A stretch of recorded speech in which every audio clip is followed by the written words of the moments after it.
Hi friends, అందరికీ స్వాగతం. ఈరోజు ఇండియన్ మార్కెట్స్ చాలా వాటికి నెగిటివ్లో క్లోజ్ అయినాయి. అన్ని సెక్టార్స్ కూడా. ఇండియా ఒకటే కాదు ఫ్రెండ్స్, మనం చూస్తే గ్లోబల్గా యుఎస్ తీసుకోండి, జపాన్, చైనా అన్ని కూడా నెగిటివ్లో ఉన్నాయి. ఇక్కడ చూడండి ఒకసారి మొత్తం కూడా పర్సంటేజ్ చేంజ్ అనేది మనం అబ్జర్వ్ చేస్తే ఏ ఒక్క కంట్రీ కూడా గ్రీన్లో అయితే కనిపించట్లేదు. ఏ హ్యూజ్ సెల్ ఆఫ్ అయితే అక్రాస్ ద గ్లోబ్ అనేది జరిగింది. అయితే ఇక్కడ ఒకటి స్ట్రాంగ్గా గ్రీన్లో కనిపిస్తుంది. ఇది వచ్చేసరికి S&P 500 విక్స్. సో యుఎస్ మార్కెట్కి సంబంధించిన విక్స్ 100% రైజ్ అయింది. సో అంత పెద్దగా రైజ్ అవుతుందంటే డెఫినెట్గా ఫియర్ ఫ్యాక్టర్ అనేది చాలా ఎక్కువగా ఉందని చెప్పేసి మనకు క్లియర్గా ఈ యొక్క S&P 500 విక్స్ అనేది చెప్తుంది. మన విక్స్ ఏమో 50% పెరిగింది.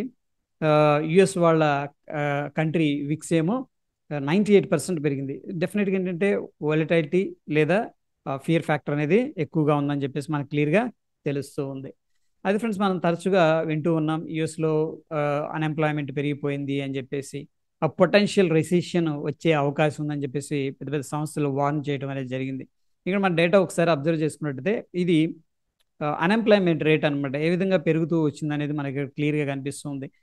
ఫిబ్రవరి 2024, మార్చి, ఏప్రిల్, మే, జూన్, జూలై కంటిన్యూస్గా ఏంటంటే ఒక్క మార్చి మంత్ మినహాయిస్తే ఓకే, మిగతా అన్ని నెలల్లో కూడా 5 నెలలు ఉన్న 6 నెలల్లో మనం డేటా చూసుకున్నట్టయితే కంటిన్యూస్గా గ్రో అయితే వచ్చింది. సో గ్రాఫికల్గా మనం చూసుకున్నట్టయితే కోవిడ్ టైంలో అన్ఎంప్లాయ్మెంట్ పెరిగిపోయింది. అది న్యాచురల్గా ఆ యొక్క ఇన్సిడెంట్ వల్ల జరిగింది అనుకోండి.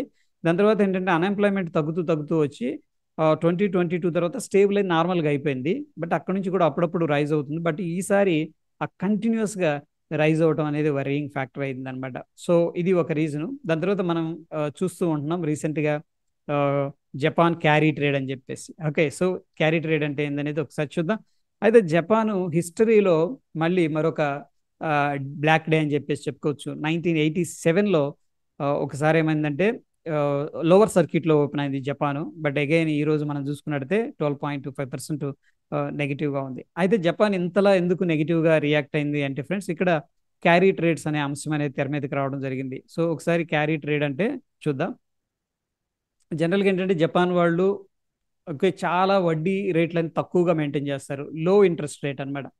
సో క్యారీ ట్రేడ్ అంటే ఏం చేస్తున్నారంటే వీళ్ళ దగ్గర మనీ అనేది తీసుకొని జపాన్ దగ్గర నుంచి కంట్రీలోంచి ఇన్స్టిట్యూషన్స్ వేరే దగ్గర మంచి ఆపర్చునిటీ ఉన్న దగ్గర ఏం చేస్తున్నారంటే ఎక్కువ వడ్డీ వచ్చే దగ్గర ఇన్వెస్ట్ చేశారనమాట. Okay, that is fine. అయితే వాళ్ళు ఏం చేస్తున్నారంటే ఇక్కడేమో జపాన్కి తక్కువ వడ్డీ పే చేస్తున్నారు, వేరే చోట నుంచి ఎక్కువ వడ్డీ అనేది తీసుకుంటున్నారు, వాళ్ళకి ఎంతో కొంత లాభం వస్తుంది. బట్ సడన్గా ఇప్పుడు ఏం చేసిందంటే జపాను ఇంట్రెస్ట్ రేట్ అనేది పెంచింది, అంటే వడ్డీ రేట్లు పెంచింది సడన్గా. అప్పుడు ఏం జరుగుతుందంటే ఇక్కడ ఎవరైతే తక్కువ వడ్డీకి తీసుకున్నారో ఇన్స్టిట్యూషన్స్ వాళ్ళందరూ కూడా, కార్పొరేట్స్ వాళ్ళందరూ కూడా ఏం చేశారంటే ఇప్పుడు ఆ పే చేయాలి కదా, ఎక్కువ వడ్డీ పే చేయాల్సి వస్తుందని వాళ్ళు ఎక్కడెక్కడైతే ఇన్వెస్ట్ చేశారో ఆ ఇన్వెస్ట్మెంట్ మొత్తం కూడా బయటకు తీస్తున్నారు. లైక్ యుఎస్ మార్కెట్లో ఇన్వెస్ట్ చేశారనుకోండి, అక్కడ యుఎస్ మార్కెట్లో ఉన్న షేర్స్ అనేది సెల్ చేస్తున్నారు. సెల్ చేసినప్పుడు ఏమవుతుందంటే ఆ స్టాక్ అనేది సప్లై వల్ల కిందకి పడిపోవడం అనేది జరుగుతుంది. అందుకని మార్కెట్ అనేది పడిపోతూ ఉంది. అయితే ఇక్కడ గ్లోబల్గా మార్కెట్ నెగిటివ్గా ఉంది. అయితే జపాన్ మార్కెట్ ఎందుకు అంతలా రియాక్ట్ అవుతుంది అంటే ఇక్కడ చూడండి, జపాన్ బాండ్స్ అనేది ఇంట్రెస్ట్గా ఉంటాయి. ఎందుకంటే వడ్డీ రేట్లు అనేది పెరిగింది కాబట్టి ఇది సెక్యూర్డ్ రిటర్న్ అనమాట. బాండ్స్లో ఇన్వెస్ట్ చేసుకున్నారనుకోండి వాళ్ళకి గ్యారంటీగా రిటర్న్ అనేది రావడం జరుగుతుంది. అందుకని వాళ్ళు ఏం చేస్తున్నారంటే జపాన్ మార్కెట్ ఏదైతే ఉందో దాంట్లో కూడా సెల్ ఆఫ్ అనేది చేశారు. అక్కడ సెల్ చేసుకొని స్టాక్స్, ఓకే, అక్కడ నుంచి అది తీసుకొచ్చి మళ్ళీ జపనీస్ యెన్ దాంట్లో ఇన్వెస్ట్ చేయడం అనేది జరిగింది. ఇది కూడా ఒక రీజన్ అని చెప్పేసి చెప్పుకోవచ్చు. ఇక థర్డ్ ఏంటంటే కొంత మేజర్ ఇన్వెస్టర్స్కి వరీయింగ్ ఫ్యాక్టరు, జపాన్ ఎకనామీ కూడా ఏంటంటే స్టేబుల్ అయిపోయింది, పెరగట్ల, గ్రోత్ లేదనమాట ఈ కాంపిటీషన్ వల్ల.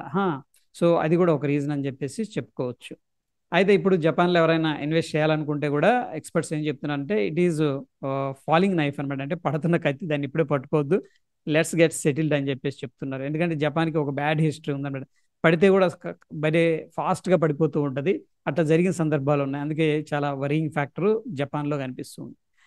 ఇక మన ఇండియా విక్స్ విషయానికి వస్తే చూడండి, ఏకంగా ఇప్పుడు మార్కెట్ క్లోజ్ అయ్యే సమయానికి 42% పెరిగింది. 42% పెరగటం అనేది ఏంటంటే ఇట్స్ బీన్ హ్యూజ్ అనమాట. ఓకే, సో ప్రీమియమ్స్ కూడా పెరిగి ఉంటాయి మనకి.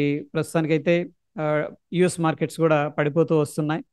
అండ్ జపాన్ మార్కెట్స్ సింగిల్ డేలో చూడండి ఎంత దారుణంగా పడిపోయిందో. ఓకే, సో ఇక్కడ ఎక్కడైనా ఇన్వెస్ట్ చేసుకొని ఉంటే కూడా వాళ్ళు స్ట్రక్ అయిపోతుంటారు. అందుకే stock market is always subject to the market risk అని చెప్పేసి చెప్తూ ఉంటారు అనమాట. Okay fine. మనం నిఫ్టీ అనేది చూసుకున్నట్టయితే ప్రస్తుతానికి డౌన్ ట్రెండ్లో ఉంది. 662 పాయింట్లు అయితే నెగిటివ్గా క్లోజ్ అయింది. బట్ స్టిల్ ఏంటంటే మనం వాల్యూ ఇన్వెస్టింగ్ చేయాలి, లాంగ్ టర్మ్ కోసం వెయిట్ చేయాలంటే అట్లీస్ట్ ఏంటంటే నిఫ్టీలో 5% నుంచి మనం సిప్ అనేది స్టార్ట్ చేసుకోవచ్చు. ఎందుకంటే ఆల్రెడీ గ్లోబల్ ఫ్యాక్టర్స్ నెగిటివ్గా ఉన్నాయి. ఈ ముఖ్యంగా పెద్దన్న యుఎస్ నెగిటివ్గా ఉంది. అఫ్ కోర్స్ జపాన్ అంతా ఇన్ఫ్లుయెన్స్ చేయకపోయినా ఎంతో కొంత ఇండైరెక్ట్గా ఇన్ఫ్లుయెన్స్ చేసే అవకాశం ఉంది. చైనా మార్కెట్స్ కూడా నెగిటివ్గా ఉన్నాయి. ఎక్స్పోర్ట్స్ ఇంపోర్ట్స్ కూడా తగ్గిపోయాయి చైనాకి. సో గ్లోబల్ ఫ్యాక్టర్స్ మనం కన్సిడర్ చేసుకుని అట్లీస్ట్ 5% అనేది స్టార్ట్ అయింది అనుకోండి తగ్గటం. ఈ యొక్క ఇంపార్టెంట్ లెవెల్స్ దగ్గరికి ఎంత వస్తుంది అనేది ఒకసారి చెక్ చేద్దాం. ఈ లెవెల్ దగ్గరికి 5% హై నుంచి ఓకే 10% అప్రాక్సిమేట్గా వచ్చినప్పుడు మనం ఏం చేసుకోవచ్చు, లాంగ్ టర్మ్ ఇన్వెస్ట్మెంట్ చేసుకోవాల్సి వచ్చినప్పుడు చేయాలనుకున్న వాళ్ళు ఏంటంటే సిస్టమేటిక్ ఇన్వెస్ట్మెంట్ ప్లాన్ అనేది చేసుకోవచ్చు. సో ప్రస్తుతానికి ఓన్లీ 2.68% మాత్రమే నెగిటివ్గా కనిపిస్తుంది కాబట్టి ఇంకా కొద్దిగా రూమ్ ఉంది డౌన్ సైడ్. ఆ రూమ్కి వచ్చినప్పుడు దెన్ ఏంటంటే మనం లాంగ్ టర్మ్ ఆలోచించేటప్పుడు కొద్దిగా సిప్ అనేది చేసుకోవచ్చు. సో ఈ ఎంత వరీయింగ్ ఫ్యాక్టర్స్ ఉన్నాయి. గ్రీడ్ అండ్ ఫియర్ మార్కెట్లో ఎప్పుడూ ఉంటానే ఉంటాయి. అయితే ఏంటంటే ఫియర్ చాలా తొందరగా ట్రిగ్గర్ అవుతుంది అనమాట. ఓకే, పెరిగేటప్పుడు చాలా స్లోగా పెరుగుతూ ఉంటుంది. గ్రీడ్ అనేది చాలా స్లోగా ఉంటుంది. బేర్ ఏంటంటే ఫాస్ట్గా వచ్చేస్తుంది. అటువంటి సిచ్యువేషన్ అనేది ప్రస్తుతం అయితే కనిపిస్తూ ఉంది. సో వరీ అవ్వాల్సిన అవసరం లేదు. ఆపర్చునిటీస్ అనేది మార్కెట్లో ఉంటాయి. మళ్ళీ అగైన్ ప్రస్తుతానికి ఏంటంటే మనకి ఏదైనా షార్టింగ్ ఆపర్చునిటీ వస్తే ఆ సైడ్ అనేది ప్లాన్ చేసుకుంది ఆ విధంగా ఏంటంటే ముందుకెళ్దాం friends. So that's it friends. మరి ఒక ఇంట్రెస్టింగ్ ఎపిసోడ్తో మళ్ళీ కలుసుకుందాం. Stay tune. ధన్యవాదాలు.